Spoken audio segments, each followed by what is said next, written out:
Okay, I think we're live.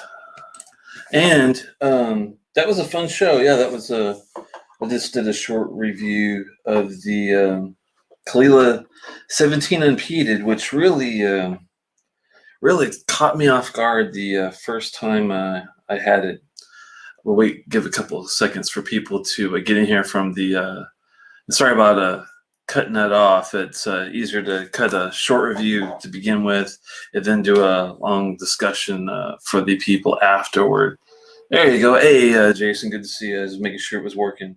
Yeah, just did a review on the Caol Ila 17. Check it out on the short reviews if you haven't already. The Unpeated, it's interesting, and it threw me a curveball when I first had it. I did not like it much at all when I first had it, which was really crazy. Um, the review was pretty better. I wrote one on Distiller, and it was just so salty and had so many olivey notes, green olives, black olives. It was extremely oily.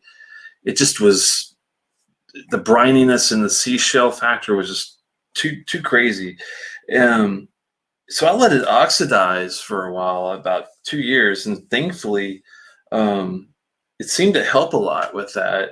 Overall taste, it definitely was more balanced. It had more of the sweetness that I was looking for. It had more of a spiciness that I was looking for to really balance out all the earthiness and all the salt that I was getting initially. So I'm really glad that I didn't blend the hell out of it with other things or uh, lose my faith. Now, if I and a lot of the other bottles like this, guys, if you ever run to a bottle where you get it, and you're like, I know I'm supposed to like this, I know it's good quality stuff, but something just isn't sitting right. Typically, it's one of two things: either A, it's something that you've actually eaten that day that's affecting your taste buds the entire day, and that does happen to the best of us. I've had days where I'll have something to eat and it could affect the whole experience for whiskey there then that forward, and that's the day that you don't try to do in the reviews. The other time is if it's a whiskey that just needs a lot of oxidation, and the other ones like this one that's like that is that peated portwood by Glendronach. That takes 45 minutes, no joke, to open up. You can let it sit out. Unless it sits out for a good 45 minutes to an hour, it's just not going to be nearly as good. It takes a 3-star whiskey, brings it up to a 4-star. It really does with some of these. Some of the other ported ones are like that. I've noticed that is this really tough for a whiskey company. It seems like to get a port cast matured whiskey correct. It's rare. Lafroig's done it a few times. I did not like the Kilhoman that much either. Compared, like that talked about the Glendronach one, not a big fan. I did like the Springbank one. They have a 19-year. It's really good, but it's hit and miss with that. Hey, there's Lost Cause and Daniel. Oh, I appreciate it, Daniel, for the kudos there. And have any of you had a chance to have, and it doesn't have to be the 17-year. Caol Ila does unpeated. They have a 15, they have a 17, and I've seen an 18 recently. I think that's like one of the newer ones, maybe. I know they have a 15, 17, 18. They have a Stutchel Reserve and some other ones out there, but the yearly ones they release always are between the 15 and 18 range. Have any of you guys ever had it? I'm just curious. I have not had the 15, Daniel. Have you? And what did you think? Did it sound reasonable?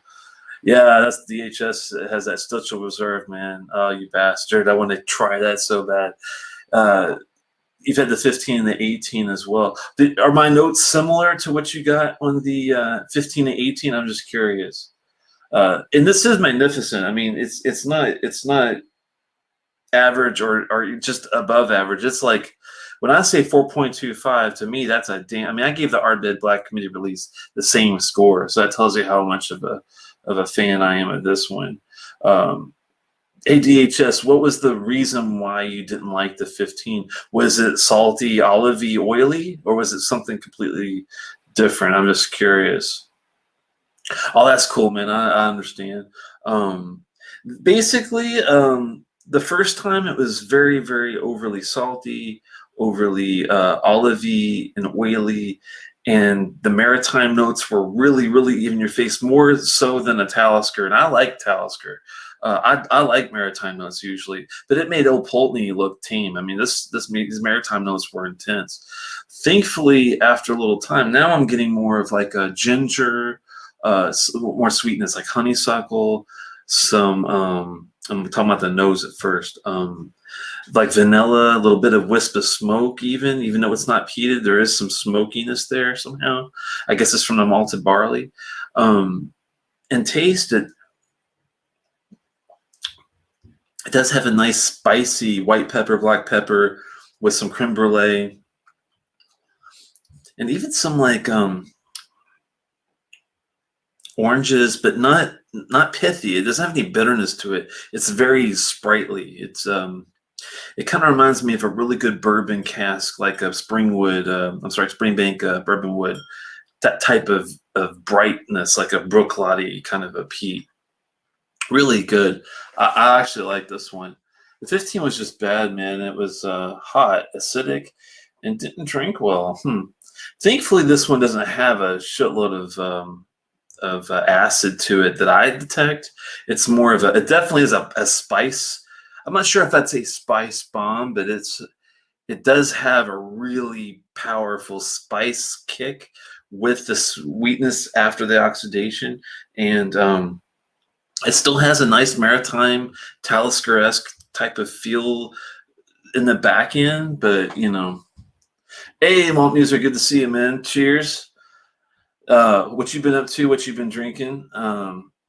Daniel says, I did get the Twisted Tattoo in today. I'm on the first pour after the neck pour right now. Oh, so it sounds like you didn't like the neck pour too much.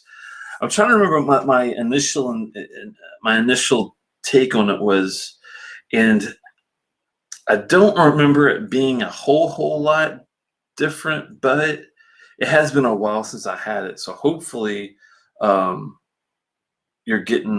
Did you get? I think you're the one that liked the vanilla bombs, and you were very excited about it. Do you get the nice vanilla notes out of it? I'm hoping, because it is your second note that you just said: peaches, vanilla, black pepper, sea spray, Brooklady like raspberry wine, almost sherry. Because that sounds damn good to me. Love the Joy Division, yeah, with the shark too. Yeah, I was just reading about Ian Curtis the other day. I was lucky enough to see Closer, the film about Ian Curtis, and the whole Joy Division to New Order maturity, and saw it in the theater when right about the time I got married, and I think I actually got to see it in Ireland, which was really cool, because I think we were on honeymoon, and we went to Belfast, but mostly spent time in Dublin. I think it was Dublin when we saw that. I have to go back and look, but yeah, that's really sad what happened with Ian Curtis, man. His anniversary of his death is coming up in May. I was just thinking about that for some reason. I guess with all the mortality going on and whatnot. So, cheers to Ian Curtis. I actually didn't notice much of a difference at all. The vanilla and peaches are huge in it. Really like it. I guess I did a good job, Daniel. Is that what you're trying to say? I hope you're a happy camper, melon finish to it, like a cantaloupe. I could see that, man. Yeah, because I remember getting like a ton of fruit, and it wasn't just like your strawberry raspberry fruit with the vanilla. It had some maturity, I think, from that 16 years to give it that melon-esque honeydew, cantaloupe, watermelon kind of vibe at the end. That does ring a bell, actually. So I'm glad you ended up liking that, man. That's crazy. The 18 was awesome from DHS's in the Stitzel, yeah, Stitzel Reserve, man. I'd love to get my hands on that. I think the 15 was weird. Amazing whiskey. Yeah, but I would have said the same thing initially about the 17 when I first went in and tried it out. It was just borderline horrible. I mean, I felt like bad giving it as high as a 2.75 that I did, because I think initially I wanted to say 1.75, but I think for the fact it not being extremely hot for a 55.9, percent, strength, cast strength whiskey. I think that's the reason why I gave it kind of a little bump up, because it was uh, not an unpleasant drink, minus all the olives and salt that I got with it. But thankfully, now I'm going to pour the rest of this. Sadly, I've got the heel left, but might as well just go all out. Get a big one.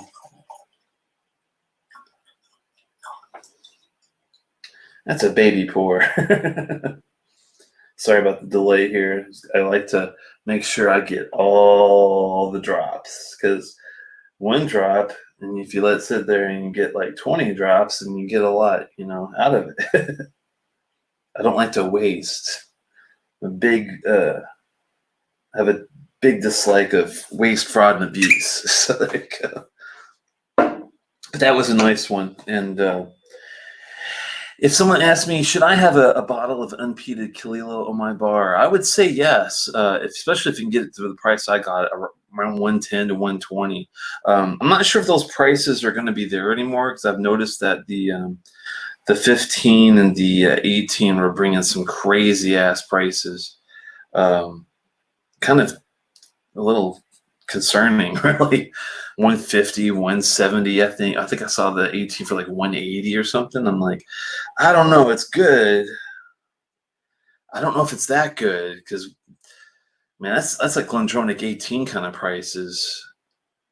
If I don't know. I guess depending on my mood. If you're like a Macure Bay kind of guy, like a Kilchoman 100% Isla kind of guy, then you'll probably go for this end. But if you're more into like the sherried whiskeys and stuff, which I'm kind of teeter on that tightrope of peat and cherry, but I also can appreciate a well balanced, floral slash Highland-esque sweet dram, like a Dalwhinnie 15. So it's kind of, that's a tough one. As long as it's malted and it's not corn, I probably will like it. Or also the rye. I do like a rye, but unfortunately, there's not a lot of Scotch rye out there. I wish that some of these guys would get into trying more rye type of whiskey from like Scottish distilleries. Like Emirates got a rye. They're Indian, I believe, and so if they can do it, why can't these guys? But I'm sure that they'll, try a little bit. That delay is important. Yeah. Yeah, he was talking about the 15 unpeated. 18 for 180 is not that bad. 125 is what I paid. Yeah. Well, if you do lean more towards that type of dram, then I would say, yeah, it's a tough one. I think 150 is probably as high as I would go for this guy. If I bought it again, I think I would. And if I couldn't get the 18 for that price, I would go for the 15. I hope for the best. But with DHS saying that how unhappy he was with the 15-year-old, I'm like, I don't know if I want to chance it for that. Scotch rye, what is that? I've never heard of that. Yeah, that's what I'm saying. I wish they did do some Scotch rye. I would be all about trying it. Like if Ardbeg had a rye whiskey that they wanted to do, I bet it would be like beautiful ginger snaps and honey and molasses, and you'd be like Ugadal, like a rye version of the Ugadal. I could just envision it, how syrupy thick it would be, and nicely sweet but spicy, and maybe even a little tinge of tartness or sour notes, and maybe even some sulfur on the back end, like a Ben Nevis. It'd be beautiful. I'm talking myself into it. The Caol Ila Unpeated 18 was mistakenly put on shelves in Ontario for 106 Canadian. I was able to grab two. Wow, you're a lucky bastard there, Peter White. Thanks for stopping by, man. Yeah, that's a hell of a. That's crazy price, isn't it? And I'm trying to remember what the exchange rate is now. I know it's like a little low, unless they've changed it again. Independent Dalmore rye. What? I don't know if I would. Well, if it's an independent Dalmore rye, maybe yes, but just a regular Dalmore rye, I don't know how that would go. Oh yeah, if Ardbeg did something like that, I would be disowned by my bank. Why would you be stung by your bank if Ardbeg did it right? I paid $100 for the 15. That one goes for 180 retail. Wow, man. It's just not as good at this price. It's bad. It's not bad, but it's right about 60 to 80 though. Yeah. Yeah, that's a bit high. You would think, but with when Delaware raised their prices, and I was looking for that 18, and I saw that it was going for like 180, which at the time I even thought it was a little high. And they rose it above to like 220 to 230. I'm like, when I started seeing that happening, it looked like everybody else was raising their prices, like Paul Blair, and which is like a Thai Bev thing. They do Spayburn and Enoch and Old Pulteney and what's the other one? I'm missing somebody in there. I think it's all of them. But their prices seem to kind of go up a little bit. Abelauer, their prices have skyrocketed. And I understand maybe partially for like the older batches of the Abinah, but the newer batches, I just don't see how they can justify charging people $120 for a $90 whiskey. If that, maybe 100 for a really good batch, but once you get above 65, it seems like it was just all downhill from there. Yeah, what are you drinking, Daniel? And if I missed it, I apologize. And everyone else too. Hopefully, Steve and Connor will make it by. Didn't hear if he was going to be able to make it or not.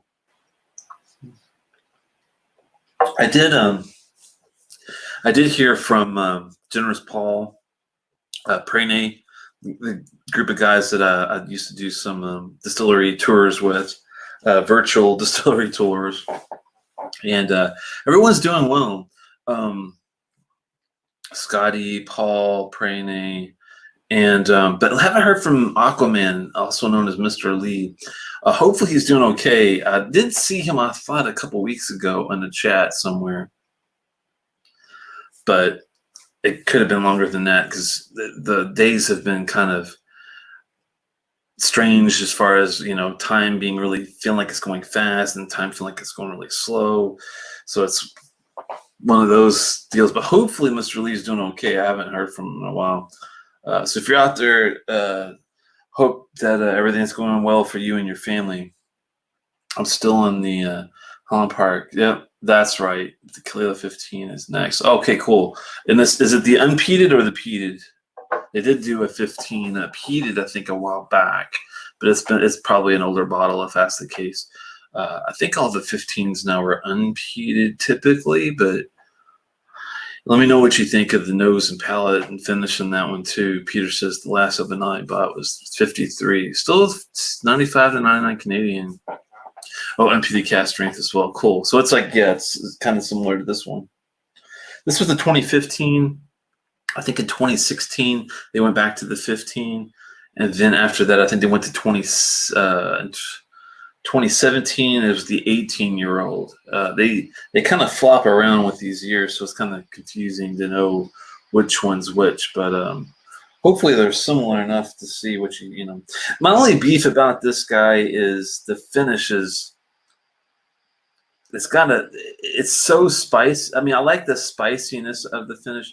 I don't like the dryness, but it's okay. But the finish was a little bit better. I should say it's a good finish. If it lasted a little longer, I would have bumped that 4.25 up to easily to a 4.5, 4.7 though.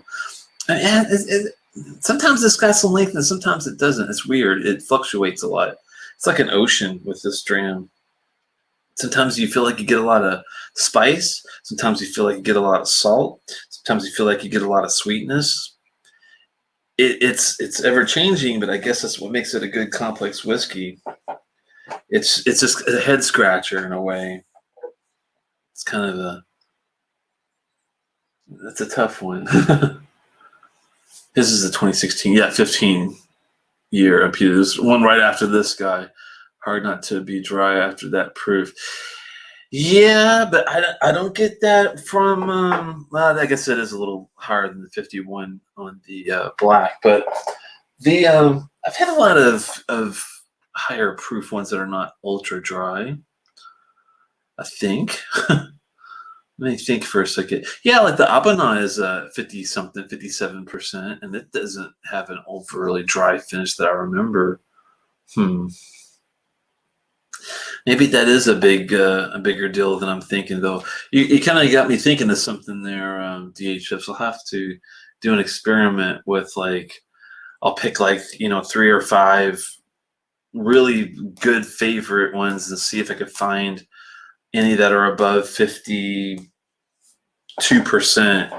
and see because yeah, once you get above 52%, it is kind of in its own realm. I'm not sure if that's the right word for it, but it is amazing, though, how much better the nose and palate are comparatively to just a year ago.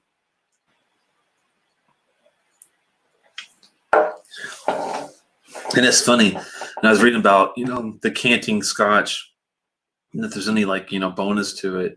I found this really good article over on who is this? I'm going to give them some credit here. It's Distilled Sunshine. Distilled Sunshine is, I guess, is someone's blog, and I just ran across it doing some research on decanting and oxidation, and it's where I learned about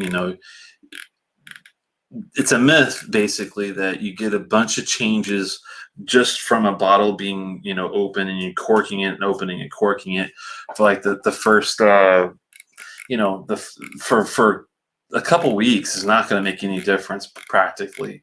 The vacuum pulls out more alcohol each time that you're doing it, so that's the catch. It sounds like it's best probably to pour a new bottle into 3 smaller three bottles the same size with more air in it, so it oxidizes faster that way. But it's real. It's not like a just in one bottle and over time. It's like it's almost like a forced oxidation, I guess. I mean, it's better than just pouring it out, leaving it out all night. I mean, you could do that, but if after like a couple hours, probably wouldn't be all that great. And then you'd have too much that's too oxidized. That's why I think if you did 3 bottles and you split it into thirds, it had that much oxidation in there to start with. It probably has anyone tried that before? I'm just curious if anyone has decanted Scotch or any type of whiskey and tried it that method versus just getting like a big globe or something and pouring it in there. I guess you could do it that way too if you had a massive enough vehicle to pour it all in to have enough space, enough oxygen to have it work. But oh well, sorry, I got to catch up with the comments here. Higher proof is more dry, not always. Yeah. I know what you're saying. Yeah, the end is always going to be drier with that when it gets close to 60%. That's science for you. Have a Bob Blair 1997 57.1. Wow, tropical fruit bomb, but not that drying. Yeah, Bob Blair is one that I've had that had a really nice finish on it. That was a tropical fruit type of bomb. Mine was like a 99, I believe, and I'm trying to remember. I think it was a 15-year. It was a 99 second release, I believe. Yeah, I'm trying to remember what the ABV on it was, but I don't think it was that high. I wish I had one that was that high because it was that good. It's weird hearing call you DHS. Those are my initials. And everyone calls me Sophie Titch every time he addresses you. Sorry. I don't know what else to call him, man. I don't know his name. All I see is DHS whatever, ILV2. So instead of DHS ILV2, it's easier just to say DHS. Yeah, he reminds me of like the DHL, the shipping people, because that's who delivers the whiskey sometimes. Oh man, yeah, I can't unless you actually have your name like Daniel does. There's no way I'm gonna know what it is typically, unless I hear it enough. Like with uh, Mount Muser slash Rabbit slash Eric, I remember his name now because I've seen it enough. But unless I see it typed out and connect the dots enough, Dustin, man, that's gonna be tough to remember that. But I can try. You aren't anyone to mess with. Oh my. I have no response to that one. 1997 was a single cast for New Brunswick Liquor. 97. Oh, the ball Blair. Yeah. That makes sense. Oh, my.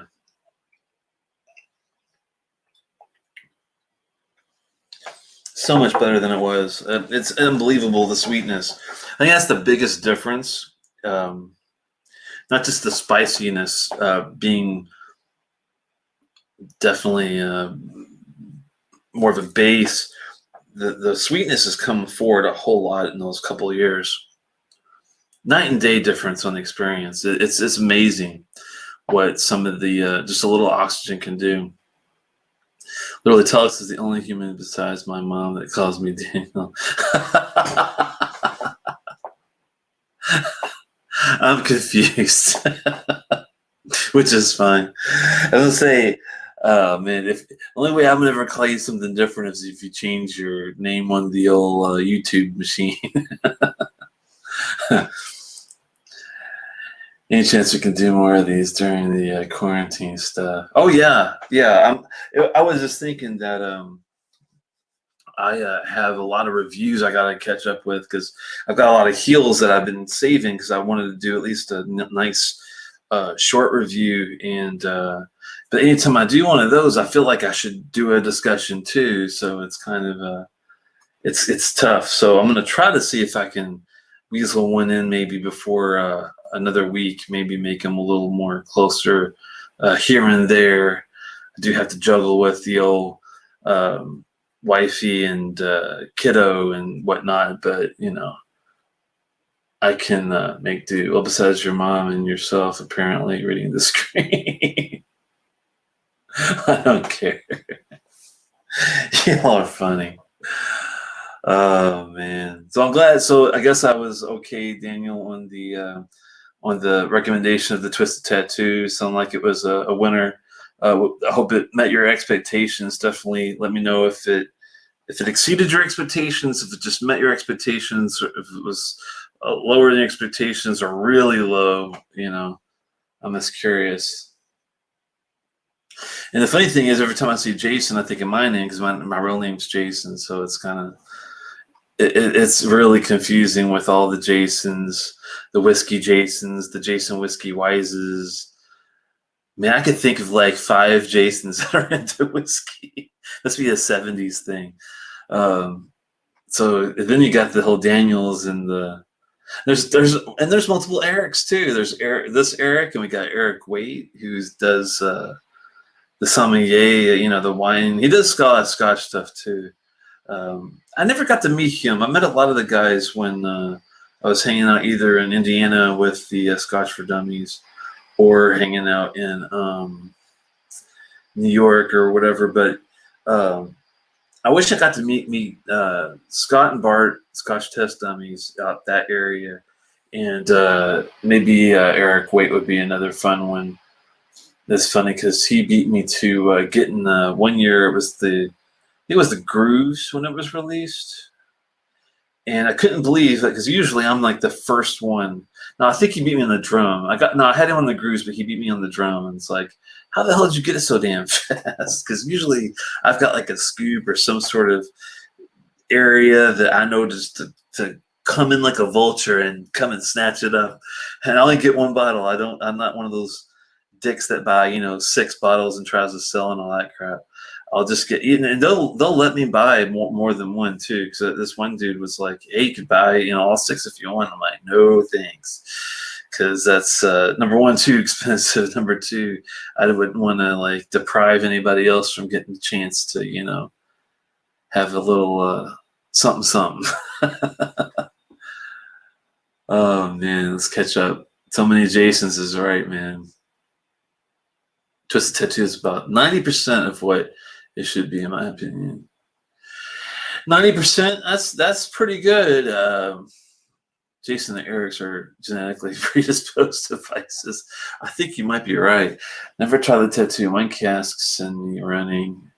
I think if you're gonna try one, Jason, if you're like, you know what, I'm gonna try one to see if everyone's lost their minds or if it's actually pretty good. That is one that I would give it like a go, because I've had some bad wine casks, but I've had some really really good ones, man. Um, Unfortunately, it seems like it's 75% good, 25% bad, and the 25s that are bad, they're memorably bad. So that's a tough one, but I don't think that you would be, unless you hate vanilla. If you like vanilla, that Twisted Tattoo is actually pretty good.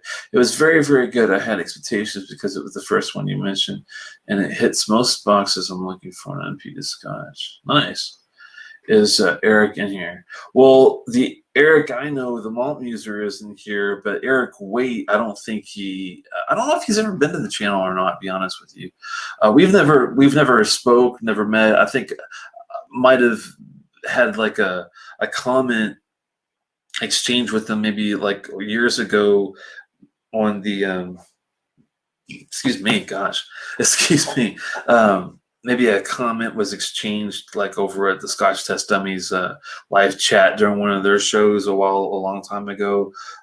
Nothing bad, nothing good. Probably just a brief exchange, but we never really talked about anything. So I don't think he's ever been over this way. But I'll have to maybe say hi more often. I'm pretty bad about getting to other people's channels. It's just hard to get the time to do it when you're trying to do your own. And when you do your own the right way, you got to do a little research here, a little experimentation there, and before you know it, then you got to deal with your daily life stuff. And if you're working like I am, and thankfully, thank God, still able to work during this insanity we're dealing with.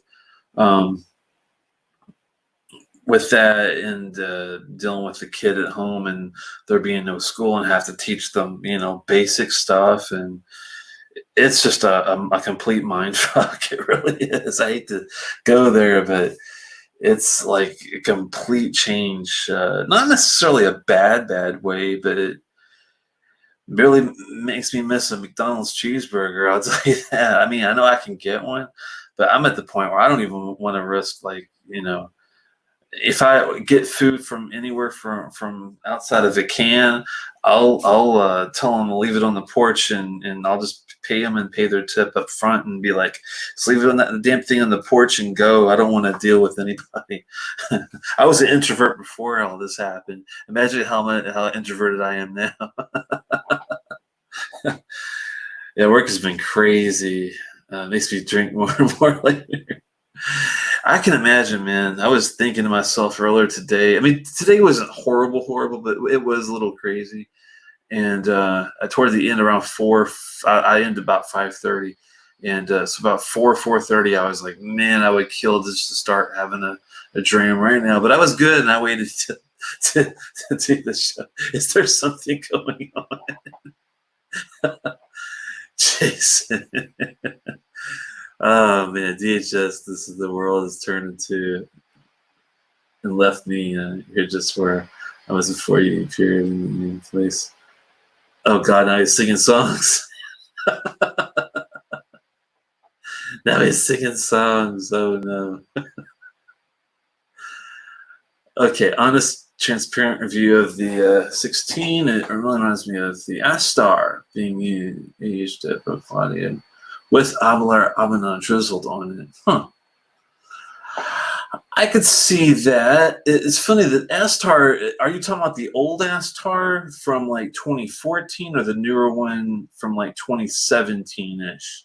Because those were a bit different. I think you're talking about the newer one, which is fine.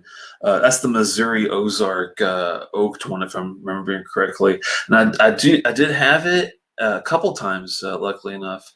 And I did like it. I'm just trying to think of how I would put that with that. But yeah, I guess you're right because it does have that base taste with a really good sherried whiskey with it. And the Abana is one of the best sherry bombs you can get next to like a Macallan Edition 2, I think, or Classic Cut, or maybe like, oh man, a Glendronach, 12, 15, maybe. I got to get my hands on the 15. I did taste it and liked it, but it's been so long ago that I can't remember if I think the 12 is more of a sherry bomb because the 12 is more like powerful sherry, or if the refinement does help it enough to still be a sherry bomb at even 15.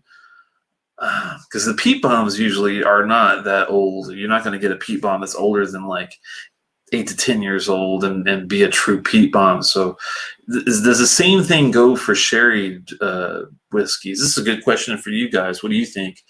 Do you think it has to be younger than 15 to be a true sherry bomb, or can it be an old whiskey? I've had some really good. I guess those single casks from Glendronach are definitely sherry bombs, and they're like 30 years old. So I think I just answered my question thinking about it. Yeah, DHS. I just look. It's funny. As soon as I said that, I looked over and I saw your older is definitely a better sherry bomb, or better than a sherry bomb. The older is better. Yeah, I mean, I was wondering if it still was not saying like if older is a better whiskey than a sherry bomb, but like can the older one be a true sherry bomb type of thing?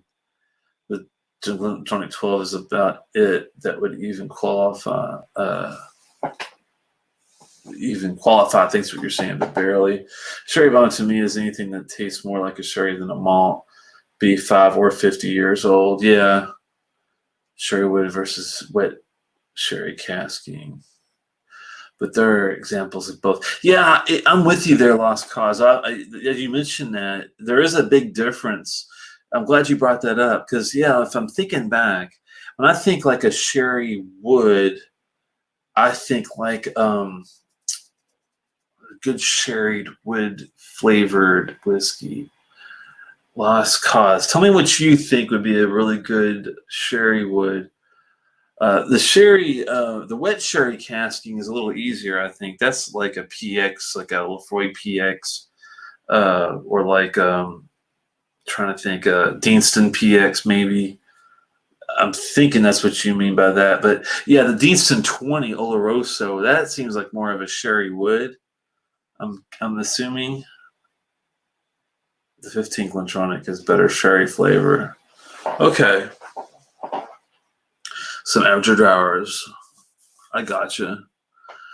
Yeah, that Balakin, man, that's also a sister of Edredar, man. That Balakin is no joke. It's an Oloroso sherried venture, and it was badass. I think it was like a 48%. Go back and get it again, but I think it was like a 48 or something like that as far as the ABV goes. But it was pretty perfect. Even though I think it was it 12 or 10? I might as well keep looking at it. Let me go back here and look. This was the one that I really enjoyed. Have you had this one before? I'm just curious. I think it was Lost Cause, or yeah. Number 4, Oloroso Sherry Cask matured solely in Oloroso Sherry butts, unchill filtered. Oh man, I don't think there's an age steam. It is natural color though, which is was really cool because it was a 6,000 bottle release, 46%. I thought it was more higher than that, like 48ish, but I did enjoy it a lot. It did not last long, and I found that just walking around in DC, and I was just looking for anything that stood out being something kind of cool. Because at that time, it was at the very beginning of just trying out different stuff other than the typical Ardbeg, Lefroy, Springbank kind of famous, what I would consider more famous distilleries. I saw that sitting there, and at the same place I got a Glen Grant 15 batch strength, another a good whiskey, and when I got that Glen Grant 15. Whoa, that wasn't good. Oh, it's because I ran into the thing. Sorry about that. I was getting the Glen Grant 15, and I was like, anything else you can recommend? And thankfully, he was like, I think you'll like this Balak, and if you like peat, and if you like sherry whiskey as well, it's really kind of a good marriage of everything. And he was spot on, I have to say. Balak 12 cast strength. That sounds beautiful. Yeah, that's the only beef with the bottle I showed you, that blue one, is the no age statement on it. I'm surprised, but it's like a permanent number 3 on my buy list every shot. Passing 12 Caledonia. Oh, that's the Edgedour, the 12 Caledonia. Okay, I remember seeing that now. I couldn't think of it. If you've passed on it 4 times, and it's always on your number 3, you definitely need to get it on your next one, I'd say there, man. I would highly consider it, put it that way. It's so weird how, I swear, with this one, even though it's not peated, it has a bit of smoke in the finish. It's really strange to me how they do that. And I'm assuming this is from the barley, fellas. Is that pretty much the case, that the maltiness factor is it's so there that it gives you a kind of an earthy wisp of not a charcoaly smoke, but more like an ashy smoke. Yeah, Bajadar. It's a great bottle. I just always find 2 other things I'd rather have. I'm not one for sure. Yeah, and that's the tough thing. I'm the same way with the Blair Athol. And now I'm paying for it, because I used to find it all the time, and I would always, be looking around. I'd be filling up my shopping cart, and sure enough, I'd be at the end. I'd have 3 or 4 bottles in it, and I'd be like, "Well, I can't afford, all this and the shipping, and now, and not even mention the customs charges that they're adding on for tariffs and whatnot." So I'll, but at number 3 or number 4 every time, that Blair Athol 12 Flora and Fauna bottle will be sitting there. And I've had a sample of it before, and this is why I'm always putting it in my cart, because it is good. It's one of the best underrated whiskeys I've ever had. And I think Aquavitae was the one that turned me on to the Blair Athol. He has an uncanny taste, ability. I mean, I don't think he gets into peated, smoky whiskeys as much as I do. But when I'm wanting a little bit of a handhold on the other side of the realm, when you're dealing with like the Highland Speyside stuff, he is a master, I think, of that. And he turned me on to Blair Athol, and Inchgour is another really good whiskey that I think only particular people that are looking for a really good complex whiskey that's not afraid of a lot of notes. I think that he was right about Inchgour being one of those that really stands out as being a fun one to get. It's the 14 Flora and Fauna bottle. Those are like the best memorable ones I've had. I need to get a Ben Rennis. I haven't had a Ben Rennis yet. I would love to get my hands on that one. If I could try a Mortlock, I would try one of the newer aged ones we were talking about last week, the 18 versus the 20, or the new Game of Thrones 15. But I would even go for the Mortlock Flora and Fauna bottle. I've heard that one's actually interesting. It's definitely expensive, though. It's one of those rarer ones you can't really find sold like you can the Blair Athols. Blair Athols and the Blenrennis's are pretty easy to find off and on. But recently I took a look trying to find the Blair Athol. Finally, after I've not clicked on it, the buy now function, and skipping over it, now I can't find it other than Master Malt, who doesn't deliver to my state, or any state for that matter anymore, sadly. So now it's going to be a matter of trying to find it another way. And sadly, all the places I've looked for it, they don't have it anymore. And it was only like $50, $60. It wasn't an expensive bottle. It was just one of those bottles that was a great sipper and one to have and I'd like to experience it fully, but finding it now is going to be insane, I think. Let's catch up here with some comments. Wow. People tell me Hazelburn and Brooklotti has residual peat from other distilleries. I don't know, man, if I'd call it residual peat. I think that because the ppm on a Brooklotti or a Hazelburn, even if it had any, it would still be under 2 to 3. That's barely even readable. I would think that it's got to be from the barley. I wish I saw Edgedar on my whiskey trips. Yeah, I saw the 10 a day in the wild. Almost freaked out, even though I already had a bottle. I also have a signatory no chill filter 2015 version too. Damn. I have a bottle of that. Oh, you bastard. And of course, it is delicious. I know. You'll blink. So I obviously didn't get it. I've never seen Zimbabwe in person anywhere. I do see it here, but it's in a transitional period, Daniel. The reason you're not seeing it is because people are trying to sell their off vintage ones that are the 1999, the 2003, and the 1990. That was the last year before's releases. They completely changed their line to 12, 15, and 18. And I don't think that the vintage sold fast enough for these guys to want to go ahead and go all in. And I don't mean to knock Tybev. I don't mean to knock Bobbler, because I am a big fan of the vintage series. I have not personally had any of their new stuff, but I've heard it's pretty damn bad. Like multiple ratings, like low, and I'm kind of nervous. I'd like to try it for myself, but like you guys have said, it's not easy to find. So I'm debating on whether to, even go there. What do you guys think? The Ishgar Fornfon is also good. Yeah, I think Aquavite was a good one to watch when it comes to those kind of whiskeys. I had a flu Flora samples from Master Malt before they stopped U.S. shipping. Benrinnes was the third. Oh, okay. What'd you think about the Benrinnes, Jason? Just curious. Y'all found a Long Row Red Chilean cask. Find me. Oh, wow. A Long Row 13 with Chilean red wine casks, I'm assuming? That sounds damn good. Ships, of course. Okay. Oh, I'll find you.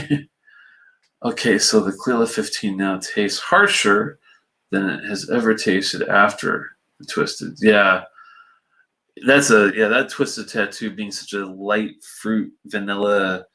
I mean, it's rich, but it's the lighter flavors, and then going into one of these beasts, man, it's like a night and day difference. I've only seen one bottle of Bobbler in person ever, ordered a few online.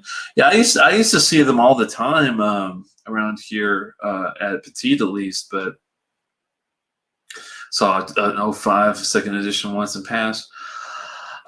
If you can find that for like 60 to 70 bucks, I'd say pull the trigger on it. The 05 is pretty good. I've had that one. It's not as good as the 99. So if you can afford the 15 year, which is the 99, or even the 1990, which I think is I think that one's a 18 or 21. I can't remember. But both of those are really, really, really good. But the 05 is decent for the price if you could find it for 60 to 70. Now that it's been discontinued, I don't know if you can find it like that, Jason said, I like the Benrinnes as well, but obviously Bear Athol was the one I ended up buying. So there's my verdict. Okay. Interesting. So was it like the Benrinnes versus the Blair Athol? Was it like this, or was it closer to like this, like difference? Was it a little different, or was it a lot better on the Blair Athol versus the Benrinnes? I'm just curious of what you thought of that one. Lost Cause, wow, what is that all about? What is it? Out of town, unlimited space. Yeah, I know how it goes. I mean, it's good, but it's like a 3 point. The 05 second release, I probably give it a 3.5. I mean, It's nothing to get excited about, but it's not. It's definitely worth 50 to $60. 70 would be my top end. 75 would probably be my flat. Like there's no way I would go above that.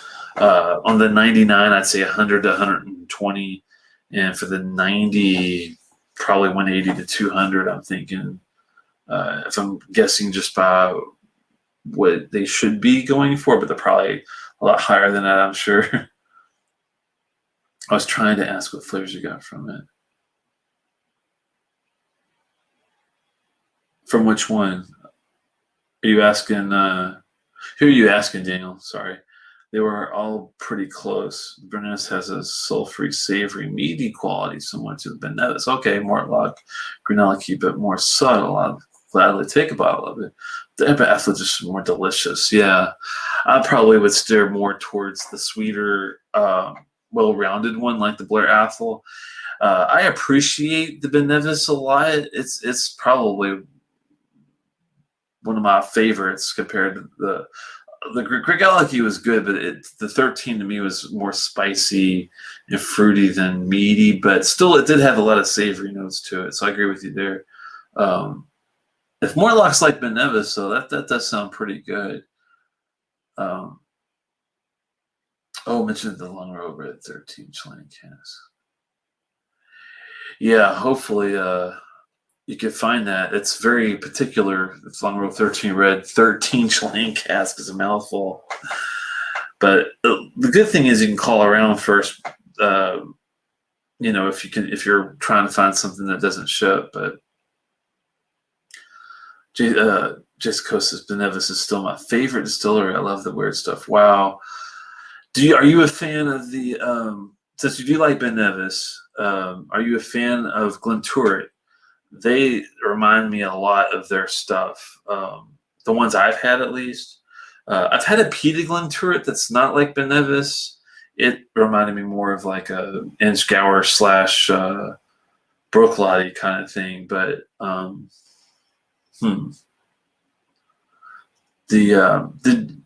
Jason, what do you think about, since you like Benevis, what do you think about the Bowmore 15 Darkest? I thought that had a bit of a thin, unfortunately, it is a bit thin, but a lot of Benevis-ish qualities to that sulfur, and it being a bit funky. Never had a Glenturret. Yeah, I think you'd like it. The one I had that definitely had that, I don't think I've got it back here with me. It was a Gordon MacPhail release. It was independent bottling of it. Trying to remember what the year was. Look up on my video. I'm pretty sure I probably did a video of it. If I didn't, I should have, because it was good. Look for a Glenturret by Gordon MacPhail, I believe. And that should be the right deal, unless they did a boatload of them, which could be. Someone say Benevis. Hey, Ben, good and nice to see you, man. It's been a little while. Inchgour reminded me of like Glencadam. Yeah, anything else? Could see Brooklady. Yeah, you're right. The Glencadam 13, I think, has an Inchgour-ish, Crigaliki 13-ish kind of a feel. That's kind of bright yet floral, well balanced, sweet, but it's wild. Even some herbal notes, some like pine. Oh man, I remember like basil and pine being some of the other more complex features that came of it. That still were good. I think it worked with it. Yeah, the Bowmore 15 is how to intro people to smoke. That's a good statement. Haven't had the 15 Darkest. Well, if you like Benevis, Jason, I'm not saying that, I would. The only bottles of Bowmore that I would buy that are distillery bottles are the Bowmore 15 Darkest to start with, and maybe the Doris Moore, also known as the Tempest. Those are solid distillery bottles. But the 15 Darkest is on the mouth coat. It's very reminiscent of the Glengoyne. So first question, Jason, is do you mind a Glengoyne mouth coat? If you don't, then I think you will like the Bowmore 15 Darkest a lot, since you like Benevis. They're very similar. But if you don't like a thin mouth coat, then I would just try to get a sample of it. And I think you still might like it. We'll have to see. It does have a lot of sulfuric, funky notes to it. I enjoyed it, but it definitely takes a bit to get used to it, unless you're already used to the Benevis funk. That's for sure. I think the 50 Darkest is good in passing with someone who isn't used to smoky scotch, but it's not great when exploring. Yeah, it's not. It's kind of it's the thin mouth coat that does it to me. Like I like Bowmore's taste, like their profile of their flavor. It's the viscosity of the whiskey is just way too thin. I mean, the 40% ABV thing, 43% ABV thing, is just doesn't fly for me, and that's for most of the 40% whiskeys. It's very rare that I ever find one that's got any oomph to it, and that's when you get up to like the $300 range, like the King Alexander, something like that. You put a drop of water in it, and it does make it really tasty, but it's really hard to get a great mouth coat on a 40% whiskey. Oh, if you love the Glengoyne texture, Jason, you got to pick up the 15 Darkest. Then I think you'll enjoy it, if that's the flavor that you're going for. Just open up samples of Glengoyne 10 and 12. Oh wow. 115 isn't going to be something we all go for necessarily. Yeah, it's it is a great intro to Islay whiskey, especially intro to the more peaty, scotchy, not scotchy, peaty, smoky. I meant to say whiskey. Yeah, it's scotchy. That's so sad. Oh man.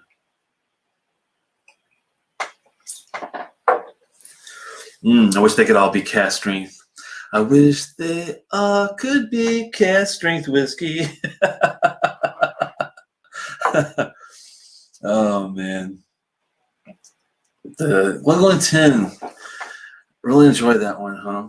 I don't know if I've had the 10. I definitely have had the 12, the 15,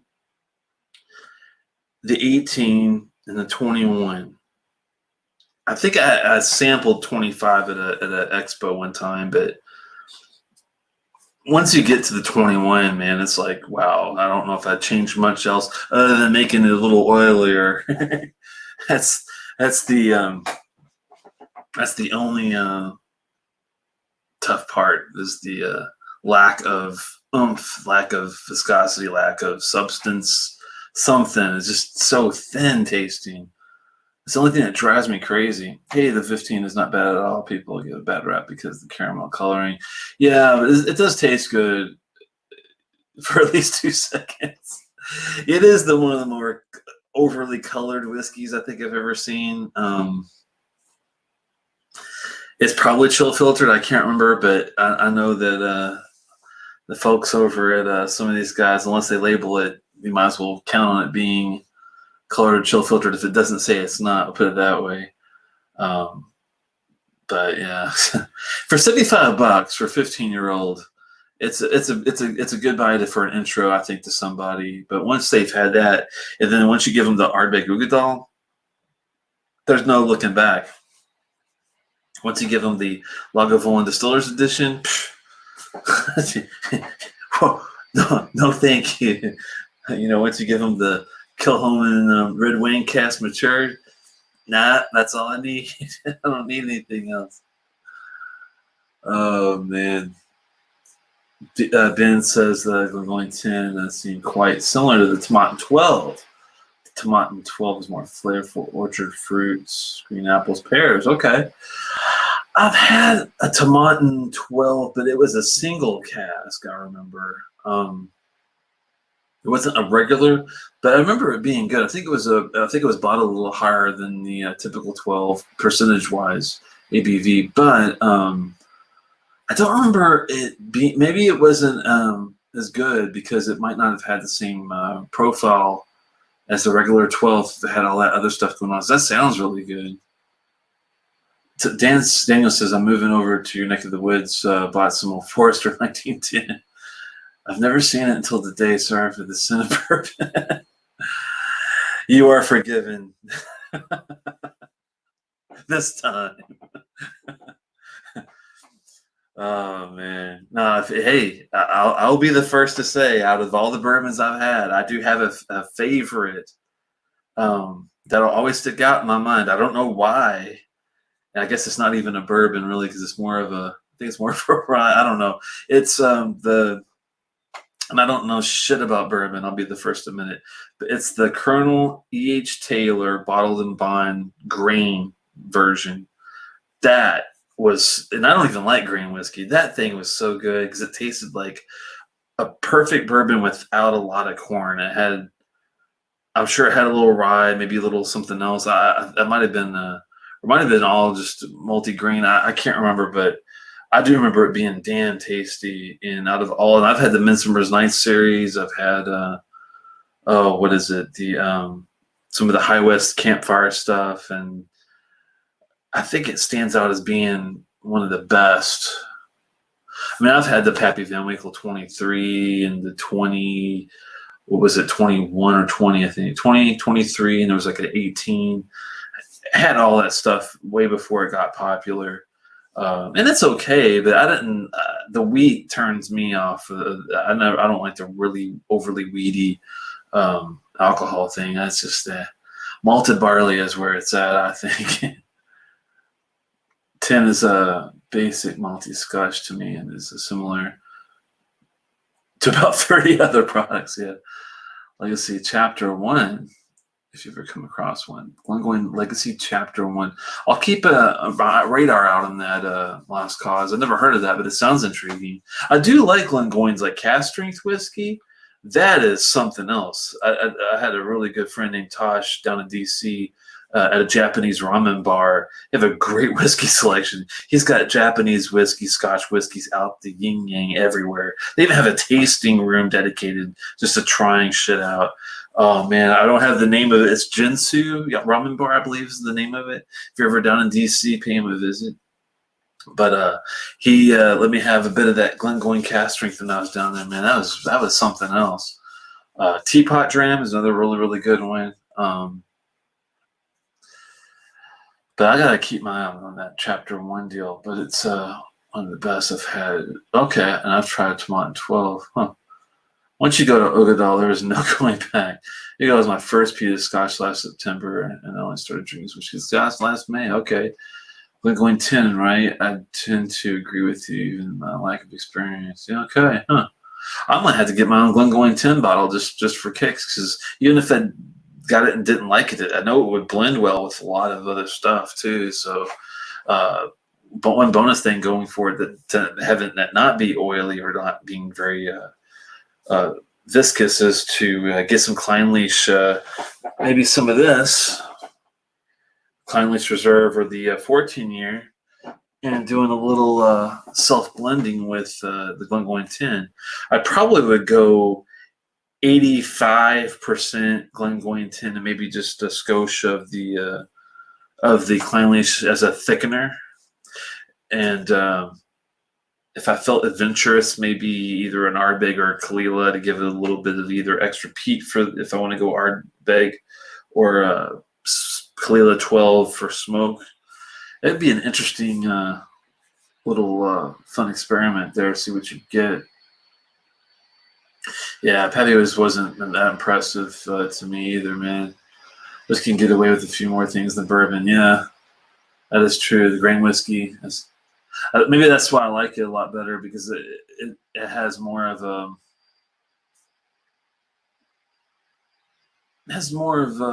character to it, more complexity, I think, than just straightforward bourbon. But I don't know. Who was that earlier? Oh, that was Daniel. Ben says I'm solely into the Scotch camp. Yeah. Scott Heritage roots are a huge anchor. Yeah, last name's Johnston, so I know what you mean there. My people came from Annandale, which is a new distillery. They have a new make out that's available to the market, but I haven't got my hands on it yet. I need to get some, but when you go for these inaugural first releases, especially if they're still a spirit, which means it's got under 3 years of age stuff in it, you got to be really careful, because I've had some good ones. The Elisa Bay was a really good first release inaugural. King's Barn, another really good first release inaugural. The Daft, what is it? Daft Mill, I believe it's the one. That was a good one. Oh I know I'm forgetting a couple of those, but the Avendurgs, man, oh, that was just a bad deal. So I'm not going to go into that again, but I don't know. We'll have to to see about that. Ever been to Los Hermanos or Metros Dominican Kitchen in DC? Give me friends. Oh no, I've not been down there, but I should get going. Los Hermanos sounds familiar, but I'm pretty sure I've never been to it, because I don't get to hang out in DC that much, because I only work there. I live in Severna Park, which is near Annapolis. So if we go out, we usually go out in Annapolis. But I do like to eat lunch at different places in DC. If it's next to a metro, let me know. Either the Los Hermanos or the Metros Dominican Kitchen. If there's a metro next to it, after all this virus crap is over with, of course, then I'll definitely go and hunt them down and see if I can find something absolutely Scotch and Irish here over here. Heritage, yeah. Glengoyne 10 and not 12, right? Tomatin 12 is my dream bottle from the first month of having Scotch. Well, but my brother bought Tomatin 18 first and then 12, which he just killed. Huh. That's interesting, the NOT 12. I'm trying to think if I've ever had the regular NOT 12.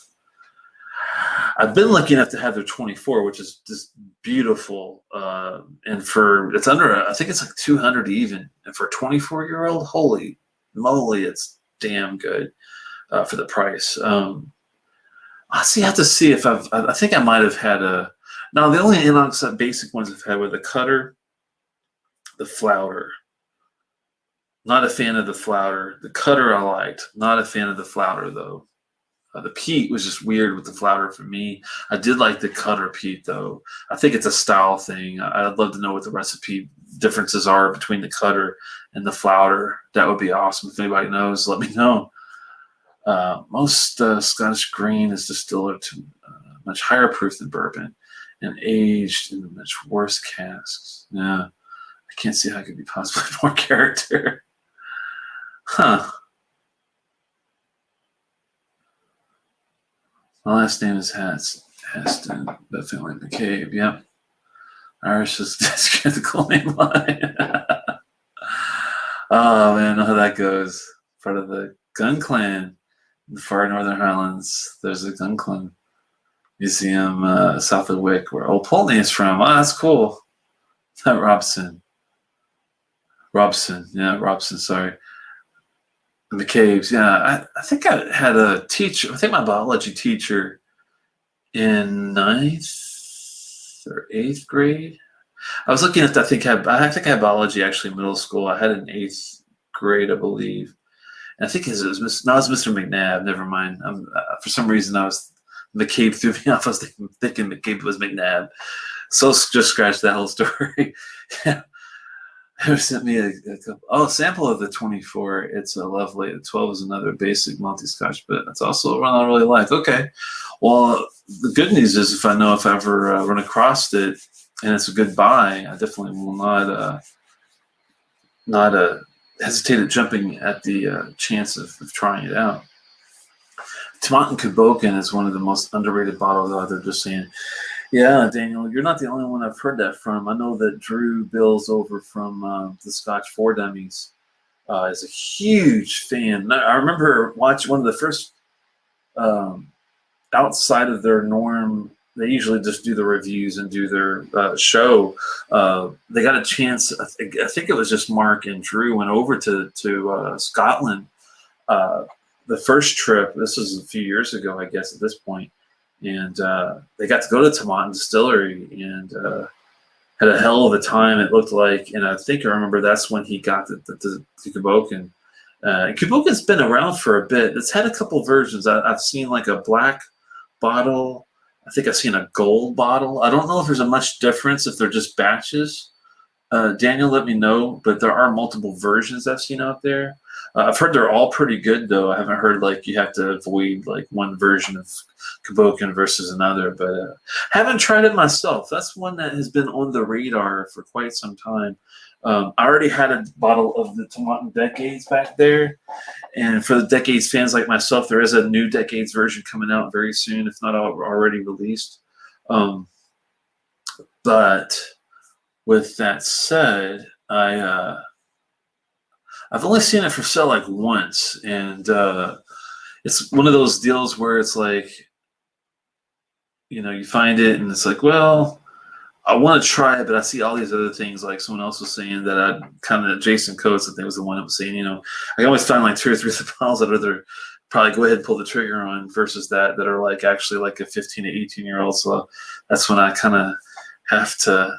NASs are tough because thankfully, usually if the distillery is good and you like them already and they're consistent enough, you're going to get a good quality dram out of the NAS. And thankfully, Highland Park has been good with that to an extent. But there's been some other ones out there where it could be hit or miss, really, on that, I think. But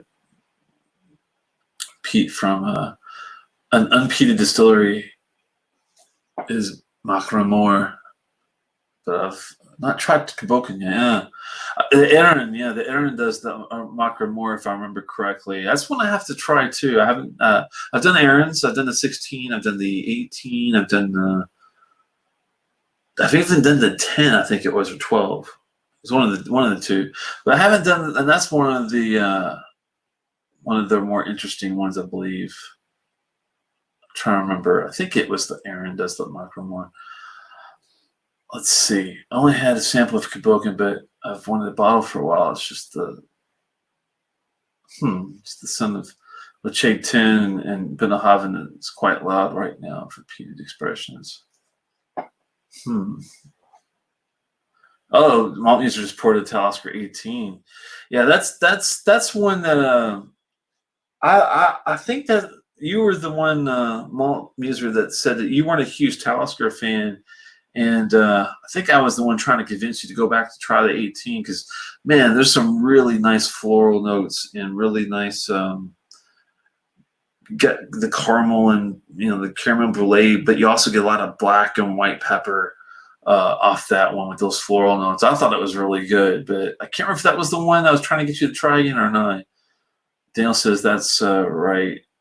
It was Dummies that shared it. It's completely different now. They completely changed it at the end of last year. Oh, weird. I've been trying to find one of this impression 2 years. Wow. 175. Man, that is crazy. Just missed your live stream last night. About 5 minutes. Finished it earlier. Yeah, sorry, I missed it too, man. I don't get a lot of chance. If I'm not doing this, I'm usually hanging out with the wife or the kiddo. So it's kind of, I block off my Tuesday nights just to hang out. I want to say there's 4 different ones now. Wow. I'll look it up real quick. But the original was like a poor man's version of the Benahaven 18. That sounds delicious, man. I love the 18. Correct Macramora's Aaron. And I love Aaron. Did you ever have the 16? That was one I shared with my friend Everwin. You probably know Everwin from he hangs out with a lot of whiskey channels like myself. He's a local here in the DC area.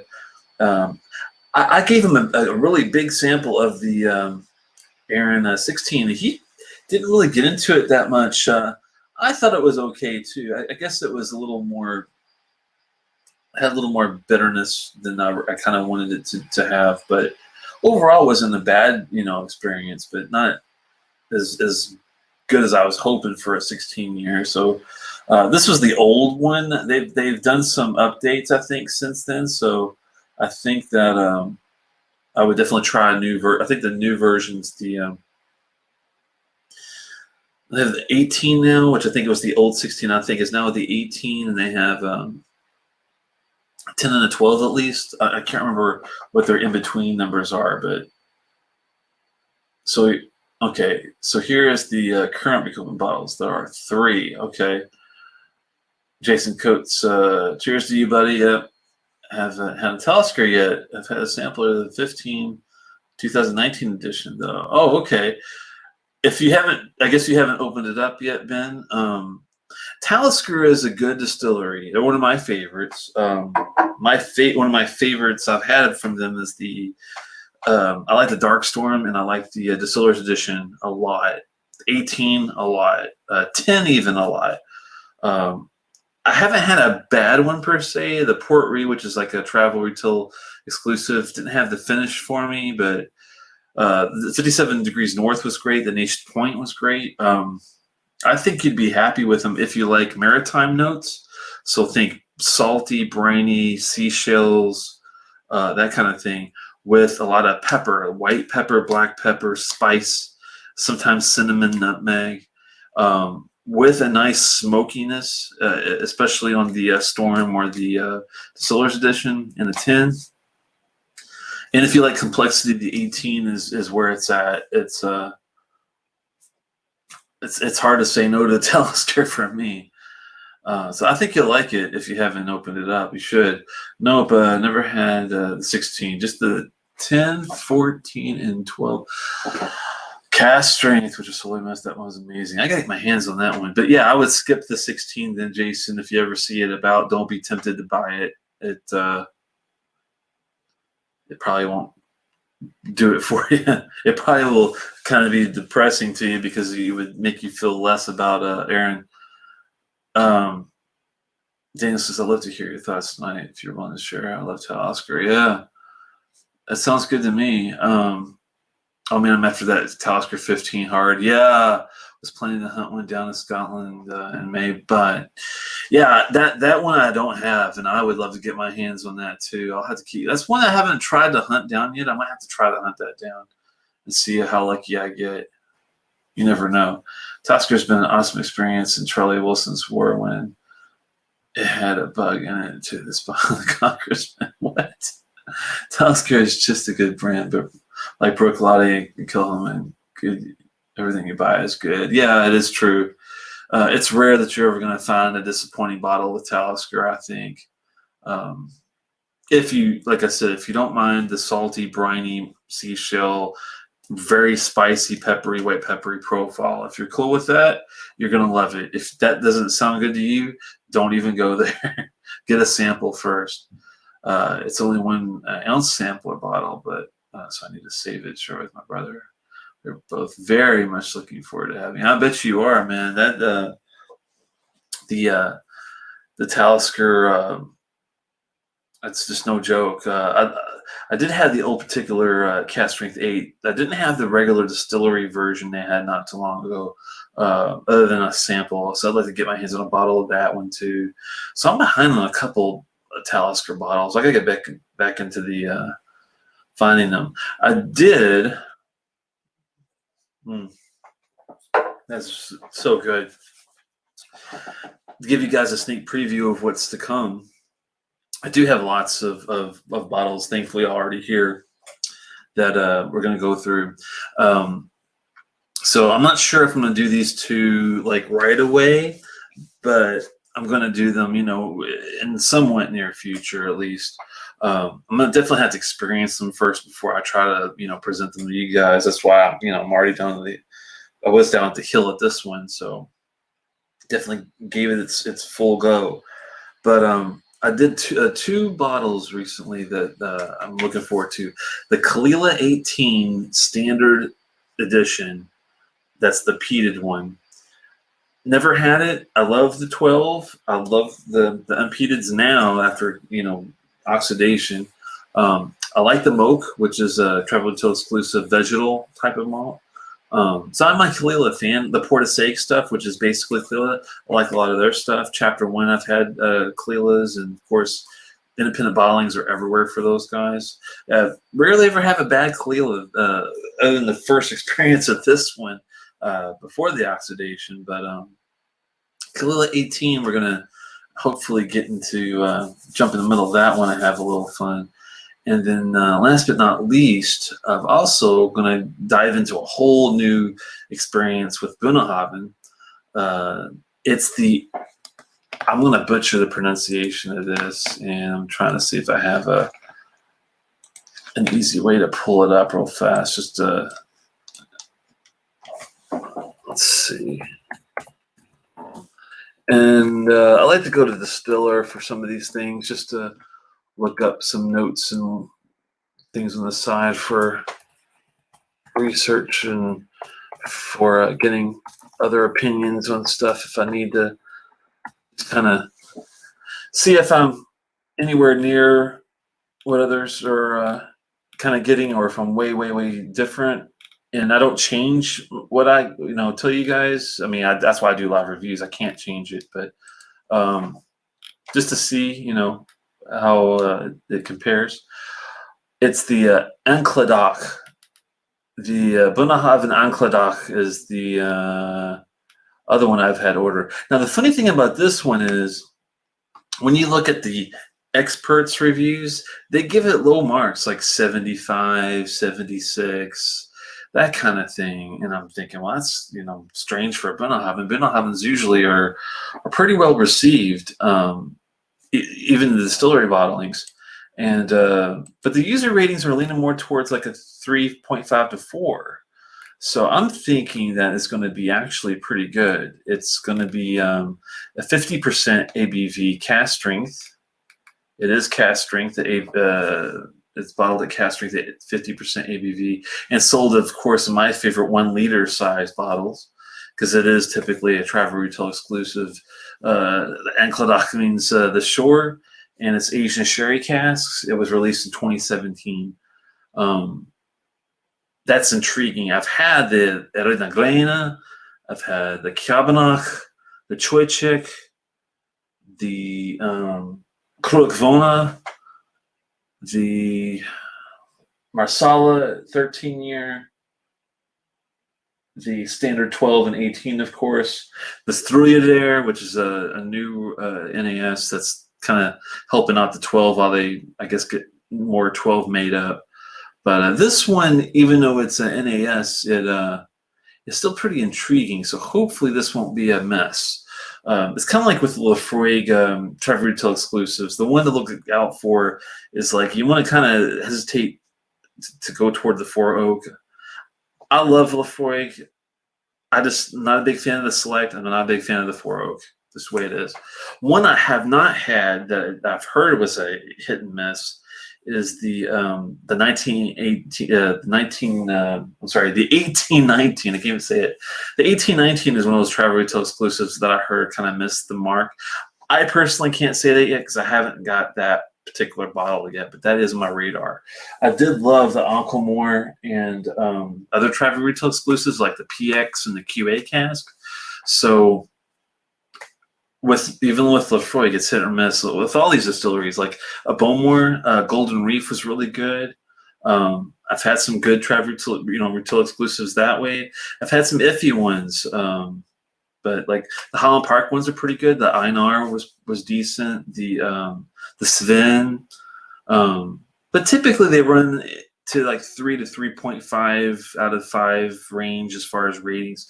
But typically they're not like super expensive scotches, and you get the 1 liter bottle out of it. So you're spending, $50-$60 and you're getting a 1 liter bottle. So it's like, well, is it really, deserve worse than, if it's a pretty decent taste, it's better than average. It's a 3.5, 3.75. I think it's a definitely a pretty good buy, but it's not going to knock your socks off like a Springbank, Rum 15 or a Ardbeg Black Committee release either. So it's kind of one of those juggling things. Sorry, I got on my soapbox there for a bit. Ardbeg 10's growing on Ben. That's a great one. That's if you like that one, man, you're gonna be really happy when you get to the Korjefrekken and the Ugadal and the Ano. And I want to try the new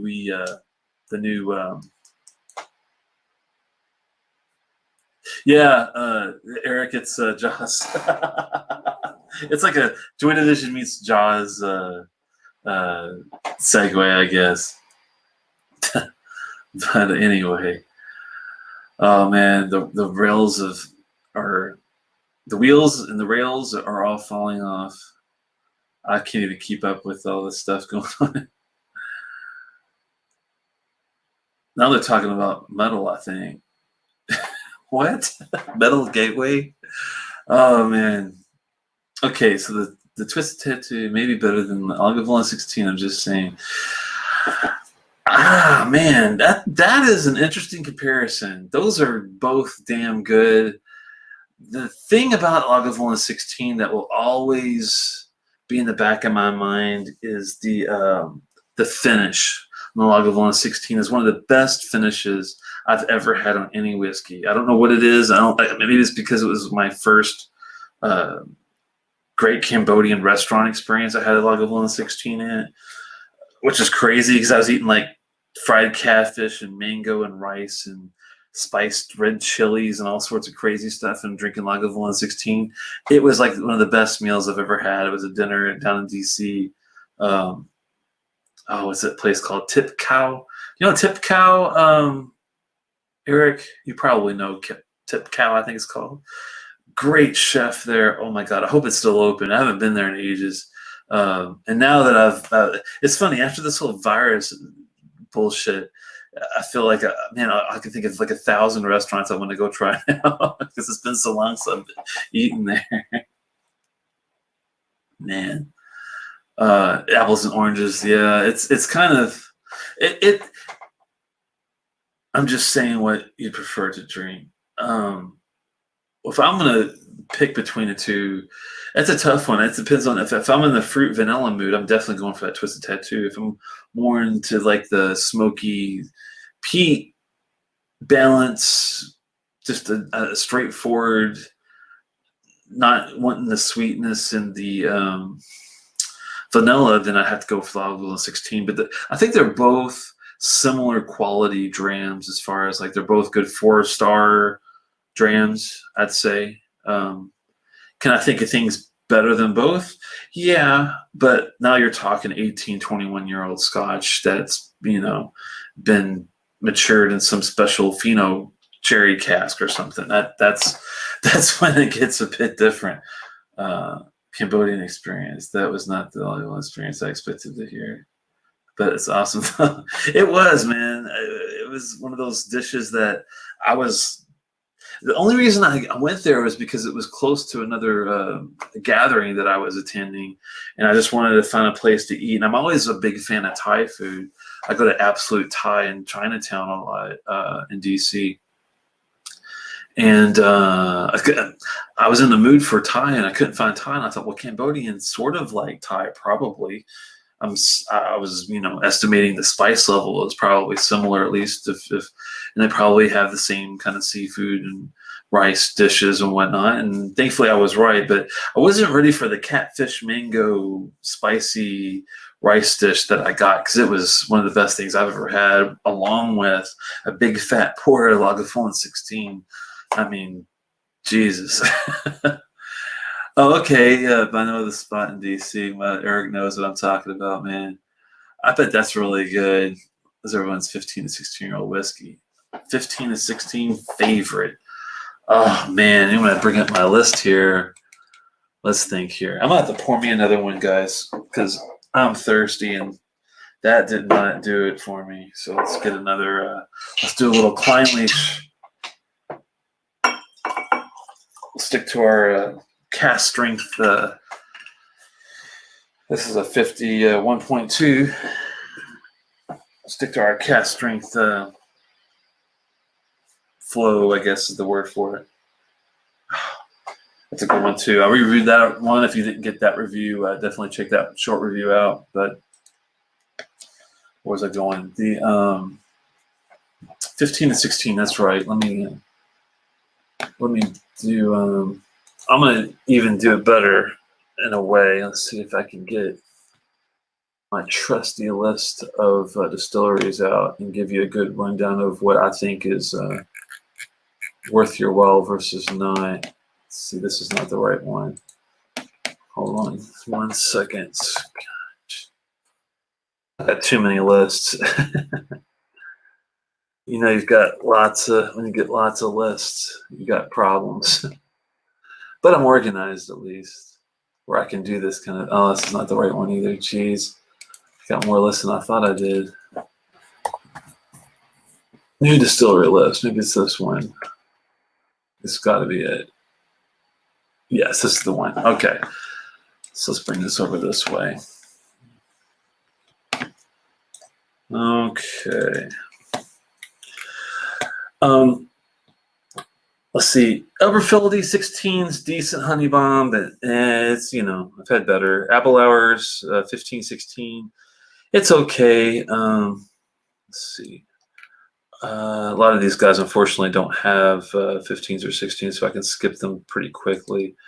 Ball Player's got a great 15, like we're talking about the that 1999. If you could still find the second release or first release of 1999 Ball Blair, that is a 4.5 out of 5 whiskey. It's that good. It's very, very good. The Nevis 15, that would be a one I would definitely, if you don't mind sulfur. Benriach is a good distillery that anything 15 to 16-year-old, I would definitely be okay with that. I would skip the Bowmore Distillery stuff. If you found an independent bottling that's a 15 or 16, I would go for it. Haven't tried the Royal Brocklow stuff yet. I am going to be doing. I've already done their.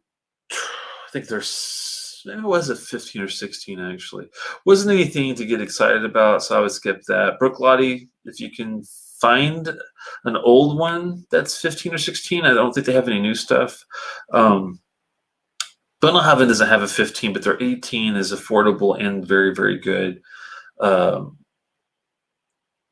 Cardew, I'm not a huge fan of. Clynelish only has a 14, really good though. Craigellachie only has a 13 and a 23, I want to say. So I kind of had to skip that realm. I would, for the price, not worth $1 more, I don't think. The Deanston has a really good 18 if you like bourbon cask whiskey. The Deanston 18 is a definite go. Edredowers, if you can find one. I never remember seeing a 15 or 16-year-old Edredower, but I'm sure they might be out there. That's a question for you guys if you've seen one. Glencadam, I haven't had any older stuff in the 13, so I can't really speak to that. Glendronach 18 Parliament, that's an awesome whiskey. If you could find a good price on it, which you do have to do your homework to find sometimes.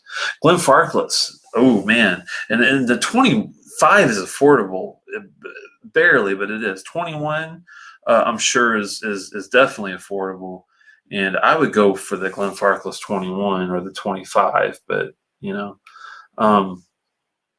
But I could go forever here. Let me just try to scan and give you the big ones. Highland Park 18, of course, is one of the best whiskeys of all time. I wish Inchgower had an older one. I would be all over it if they did. Kilchoman, same thing. The Lagavulin has an 18 Fishkill. I'd be all over that if you could find one. But of course, 16 is like their normal. Lefroy Old 18 is great, but you can't, you know, the Lelore is kind of a somewhat replacement. It's got some younger stuff in it. But the Lore is no joke. Very good whiskey. I like the Ugadal, I think, a little bit better, even though it's not a proper age. 15, the Ugadal is very similar. If Ardbeg had a 15-year-old whiskey, what it would be like. I would say I'm confident in that. Pulteney, Old Pulteney. I would actually skip their new, what is it? They have a 12, a 15, and an 18, I think. I would skip the 18 and go for the 15. The 15 I thought was better for the Old Pulteney new make. Longmore 16, I haven't seen an 18, but the Longmore 16 is excellent if you like savory drams. The Kellen, of course, you can't go wrong with their older stuff, but it's going to cost you a lot of that. Oh, man. I've already done. Springbank, of course, anything 18 or 19 years is going to be great, but it's going to be a lot of that. Talisker 18 is definitely one of my top. Tamdhu has a new 15 I want to try. If they had an 18, oh man, I'd be all over that in a heartbeat. I love Tamdhu stuff. I don't see much of the Tomnavulin or the Teninics having any old stuff. The Tomatool 16 is actually pretty good. if you like a Highlandish, I think it's actually a space side though. Let me see. I always get Common Tool is one of those distilleries that you don't really see very often, so I'll forget exactly where we're talking about. But I know the profile very well. Common Tool. I believe they're space side. Well, I'm glad I double checked that because it does have more of a sweet, fruity factor than just a typical floral Highland factor. So I'm not actually surprised it's a space side instead. But the 16-year-old Common Tool is good. The peaty tang was not good. I did not like the peaty tang, and I love peated whiskey, so that tells you something. But the 16-year-old is actually, and it's only like $60. It's actually a pretty damn good whiskey, I'd say. Only 40% though. It's not meant for only cast string fans. But if you are the type that doesn't mind having a drop of water, playing around with a little bit of air, giving it some time, being patient with it, then Common Tool 16 is no joke, I would say, based on a lot of these other ones that we've talked about. But anybody else before we say I haven't had any older Wolf Burns. Wolf Burns hasn't been around long enough to really have anything that old, I don't think. Kind of like Kilhoman. They've just finally got a 10 and a 12, I think, out recently, and I haven't had either one. I've had the 2008 vintage, but I think that's like a close to a 9 or 10-year-old, but that's the only ones close to that. I think that kind of went across the major ones that I would, say are worth a damn when it comes to 15 to 18-year-olds. The Loch Lomond and Schmerin 18, I didn't really, it's okay. I didn't get all excited about it. That's why I didn't mention that one. Haven't had the regular Loch Lomond, Lamond. I keep saying it Lomond, but it should be Lamond, I think. I haven't had their basic 18 that I can remember, maybe once in an expo, but expos are kind of hard to really give it a good judge. The Glenmora 18, that one I warmed up to. When I first had it, I was a bit kind of not so sure, but when I after time, and I think oxidation is another one, like kind of similar to this, where at first it was like a 3 out of 5, but over time and more oxidation, I think the bourbon cast really came out more so, and it had more of a nice sweetness to it, which I actually ended up liking better at the end of the bottle. And that one I give like a 4 out of 5, I think. It's not the best 18-year, but for the money, it's damn good price for what you're getting, and not hard to find that I've noticed. I think it's one of the easier ones. Lamond. Oh, okay, so it is Lomond. I've been saying correctly the whole time. All right, well, never mind. Don't you hate it when you're doing something right for the longest time and you hear someone say it messed up, and then you think, well, maybe I'm doing it wrong. Oh, I've got an Off Wolf Burn, number 375. That does sound pretty good. Man, I have missed a boatload. Sorry, I can't keep up, but it's been fun to see when you guys are definitely going back and forth amongst yourselves. I hear good things about the Werven. Yes, I have too. About I think either DHS or Jason. I think it was DHS told me about was it the Aurora or something else? So it was another special bottle that I don't think it was the Aurora or the Morven. It might have been something else. They really thought it was worth a try on a different video discussion we were talking about it. There's so many different versions of these names. Okay, I bet it was DHS then that did the told me about which one to get. So go back and look through the chat on the last 1 or 2 videos, and you'll hear us talking about I think which version of the Wolf Burn to try. Well, guys, I better wrap this up because I do have to work tomorrow, unfortunately, and it's always fun. And I'm going to try to do this a little more often. Maybe do one, maybe in a couple of days if I get lucky. We're going to give it a try. If not, definitely trying to make it a good habit on the Tuesday thing. But yeah, I do have a boatload of reviews I need to get out. So I might even try to do 2 short reviews and then go into a live discussion. I'm just not quite sure when I can do it. Maybe after the Scotch 4 Dummies do their show Thursday. Are they doing an after show like they were before? I know they were always doing like the Discord shows. That's why I decided to move mine like to Tuesday, because I felt like I was kind of like stepping on their toes or something when they started doing this whole Discord thing. But either way, I might try to do one maybe after theirs if there's a slot open.